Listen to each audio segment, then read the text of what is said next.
Happy summer, everybody. Memorial Day weekend is now over, and we are into the month of June. Summer has arrived, although here it's a little bit cool and we've had a lot of rain. I hope you're enjoying some summer temperatures and getting out to the beach or enjoying the outdoors. You might be able to hear the birds outside my window and my neighbor's lawnmower running. I thought I would just update everybody on current planetary situations. We are just past the full moon, which was yesterday.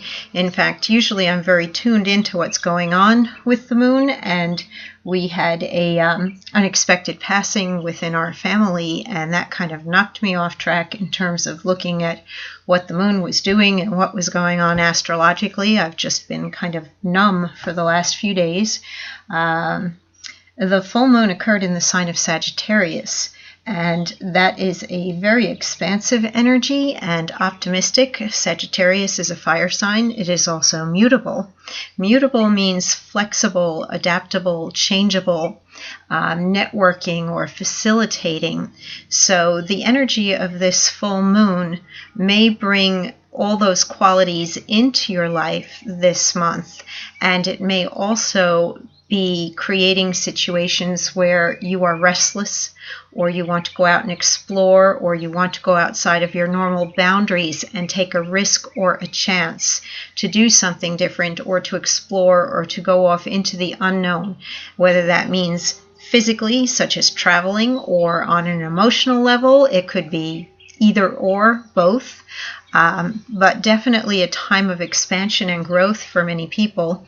And of course, that Sagittarius moon was opposing 3 planets that are right now joined together in the mutable air sign of Gemini.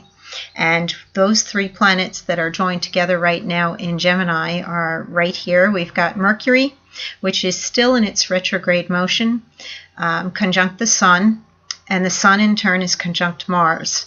And this energy here is incredibly restless. It may even be a bit volatile and a little bit touchy or impatient, irrational,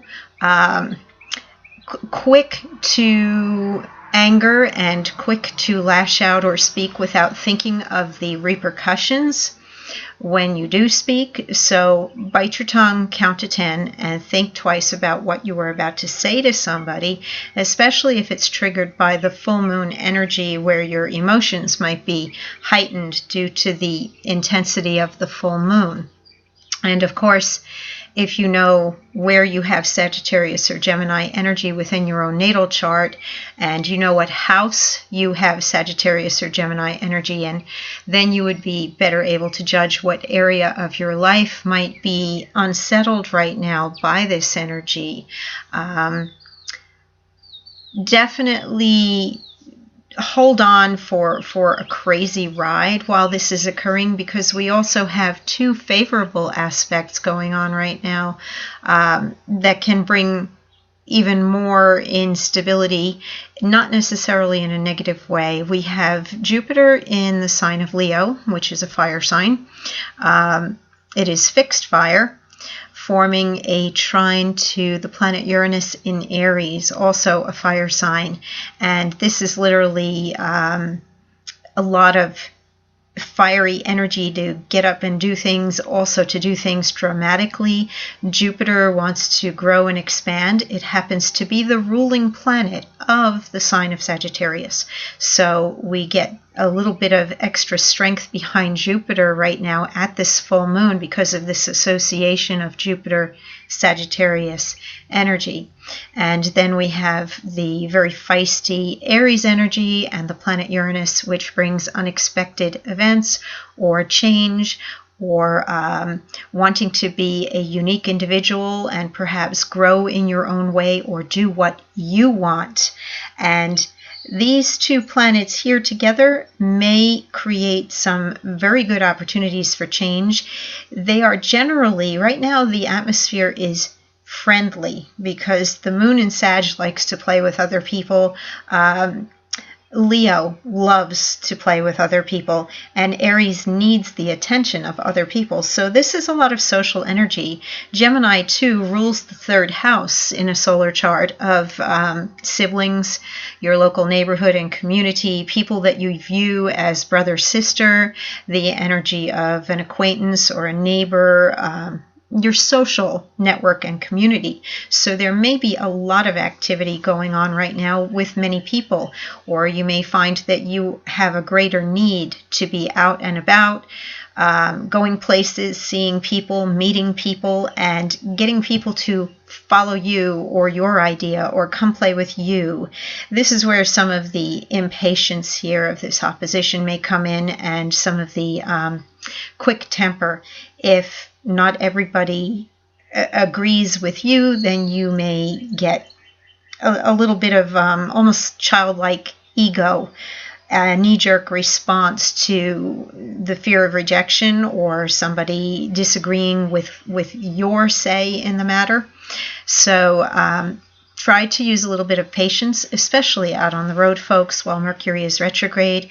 Particularly, I feel Mercury retrograde in Gemini is one of the stronger retrogrades to experience because it is the ruling planet of Gemini, and together they are at home in the third house, which rules communication and transportation. We may experience a little bit more of missed communication or, comedy of errors in communication, misunderstandings, something that we would laugh about later, but in the moment it might not seem that funny. And also check your vehicle when you go to travel anywhere. Double check that you have your tickets if you're flying. Make sure that you have everything you need when you travel, basically, and prepare for the possibility of delays or lost luggage or any of those likely scenarios.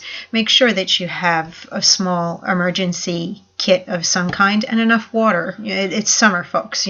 Carry enough water with you wherever you go so that you're not sitting there with an overheated radiator and nothing to put in it, or an overheated body and nothing to put in it. So take care when you're out on the road. Be considerate of other people and try to cut back a little bit on the impatience. I've noticed people driving around recently just quick, quick, quick. Nobody's stopping at stop signs, and I'm seeing an awful lot of the texting going on and talking on the phone, and that's very normal while we're all under the influence of 3 planets in Gemini. But please think of safety when you're traveling and do not text and drive. And I know some states don't allow talking on the cell phone while you're driving, but it's just a good rule to follow, whether it's a law in your state or not. Pay attention, be considerate, and think of other people as if they are an extension of you, or literally how would you wish to be treated when your temper gets the best of you, or you're feeling irritable or cranky with somebody else. The youthfulness of Gemini can literally make it challenging to deal with older or slower people, people who just don't get things instantly or can't jump right to the point conceptually. So if you find that your mind is running on high gear and other people are not keeping up with you, it may be because of where these 3 planets are moving through your chart. And slow down. Take your time to speak clearly and simply, and don't get angered if somebody asks you to repeat what you are saying, or to hand in that piece of paper again, or give the information again. This is partly what Mercury retrograde can throw at us, especially in the communicative sign of Gemini. I also wanted to let everybody know that as we go into the summer, I have changed my schedule slightly, and there are some additional hours where I'm available, and then other times where I had to become unavailable because of my kids' schedules for summer camp and things of that nature. I am contemplating some travel in July at this point. I have nothing firmed up. So if you wanted to have a reading or time with me for any chart work or rune reading or whatever, the best time really is this month, because I may not have a lot of available time in July. In August, my kids go back to school and things should settle back down into a normal routine. So I look forward to hearing from you, and if I don't, then have a very safe and happy and healthy summer.